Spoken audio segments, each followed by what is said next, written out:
way waxaan samaysanay function yar functionkeena waxaan idhi string ku samayn doonaa kadibna waxaan leenahay waxaad noo soo celin doonaa taa maxay shayga magaciisa ayaad noo soo celinaysaa intaan markaynu ka nimaadno way iskaga tegi doonaa waxaan odhan doonaa halka waxaan joognaa waxaad noo samaysaa lineka ugu horreeyan tegi doonaa class labaad baad noo samaynaysaa classkayga waxaan odhan doonaa productigayga markuu joogo model buu noo noqonayaa marka inagoo xasuusanay keenii hore wuxuu ka koobnaan jiray name price category photo iyo description ayuu inooga koobnaan doonaa ayaan nidhi marka waxaan odhan doonaa kow marka ugu horreysa modelkayga markaan joogno wuxuu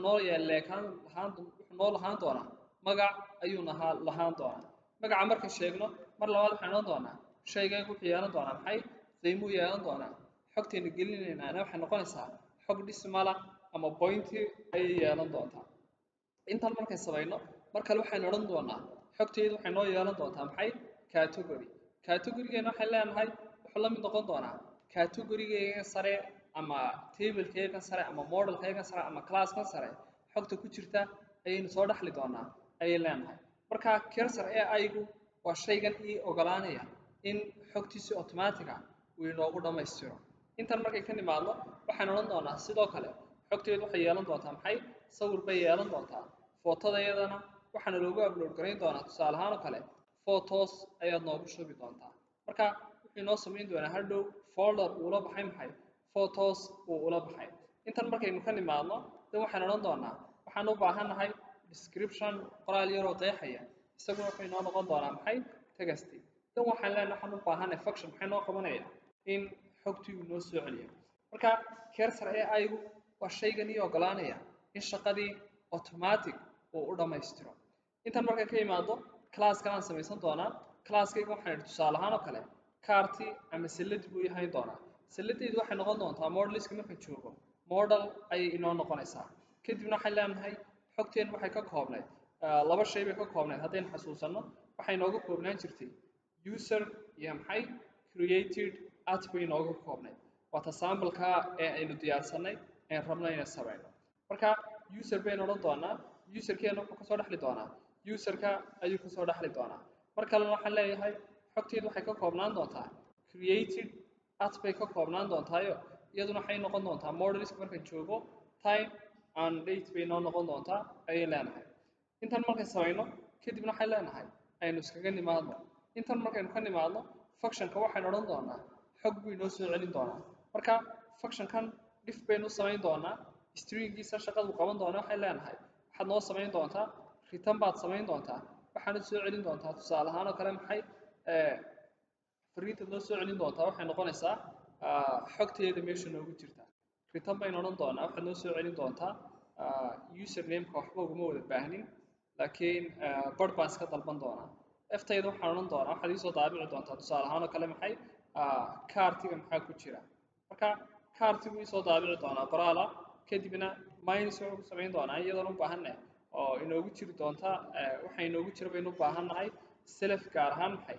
ID-ga ayaynu u baahannahay marka self ID-gu wuxuu inoo ogolaanayaa inaynu heli karayno ID-geeni xog badan buu ii qoray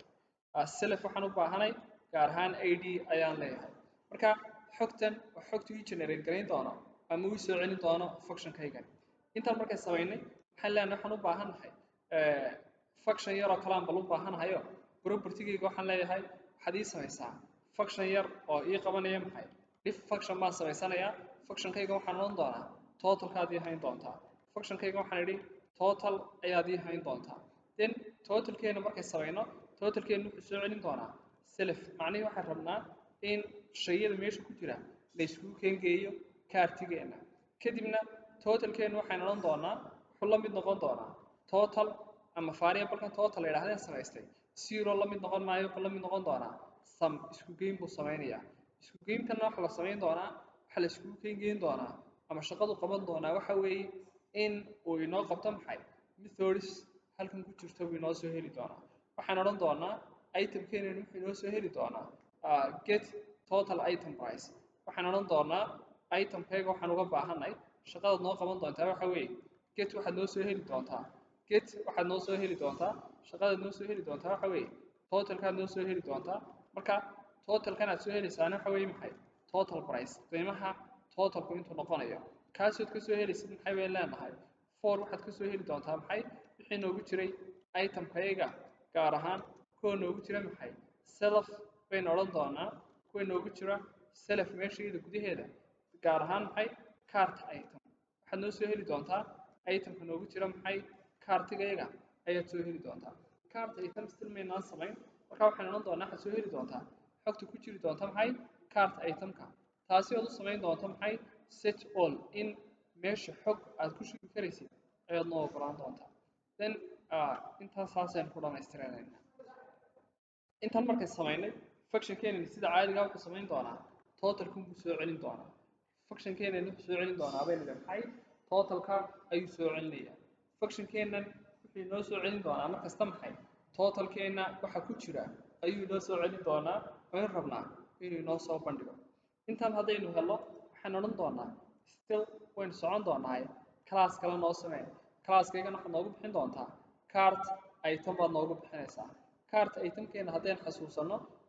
isaga waxaan nidhi wuxuu inoo hayn doonaa wuxuu inoo soo heli doonaa kow cartiga waxa ku jira isagoo wax la wadaagi doona ama ka soo akhrin doona xogtii ku jirtay cartigeenii hore intaa markuu inoo sameeyo mar labaad waxaan u baahanay product iyo quantity ayaynu uga baahan doonaa kadibna waxaan leenahay complete baan odhan doonaa maadaama markeenaynu koodhkeenu saxsan yahay waayo wuxuu inoo soo heli doonaa product.name ugama baahnin halkeenu bay bedeli doonaa mayse musku dhuftay caadi waxaan leenahay waxaan uga baahannahay waxaad noo soo heli doontaa waxaa noogu jira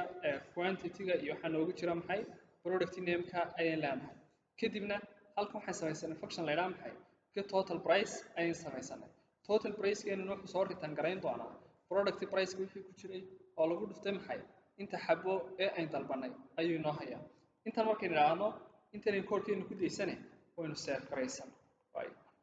classkan dambe uma baahni intaasaan hadda u baahanay orders kuma baahni user buu igu yar haystaa haddayd arkaysaan ama meel kasta oo highlight uu mariyo macnaheedu waxay tahay in error yar ama qaladaynu ku jirno marka from waxaan odhan doonaa halkan markaan joogno gaar ahaan user haddaynu idhaahno user baynu u baahanay inaan helno from Django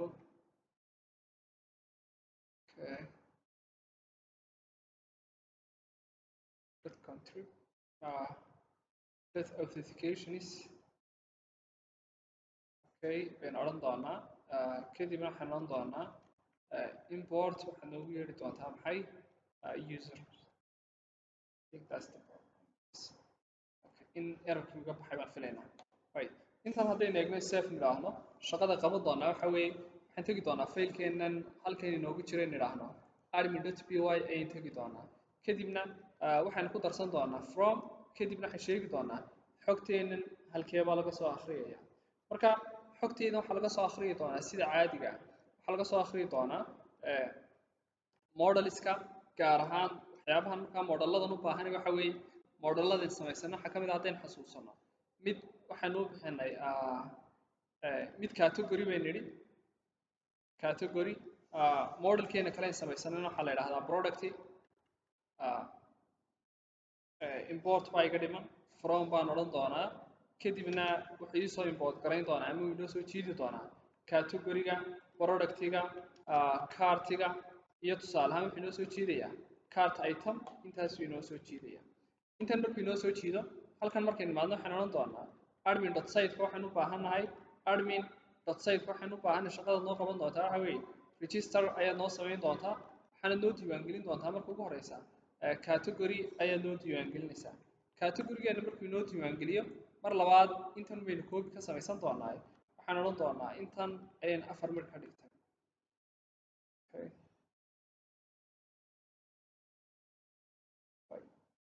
kadibna halka waxay noqon doontaa maxay category-geygana wuxuu noqon doonaa kani maxay product buu noqonayaa kana wuxuu noqon doonaa tusaale ahaan oo kale wuxuu noqon doonaa cart buu noqon doonaa kan ugu dambeeyaana wuxuu noo noqon doonaa maxay cart item ayuu noo noqonayaa cart item intan markay samayno shaqadan qabaano haddaynu save garaysano waxaan odhan doonaa terminalkeena kusoo noqon doonaa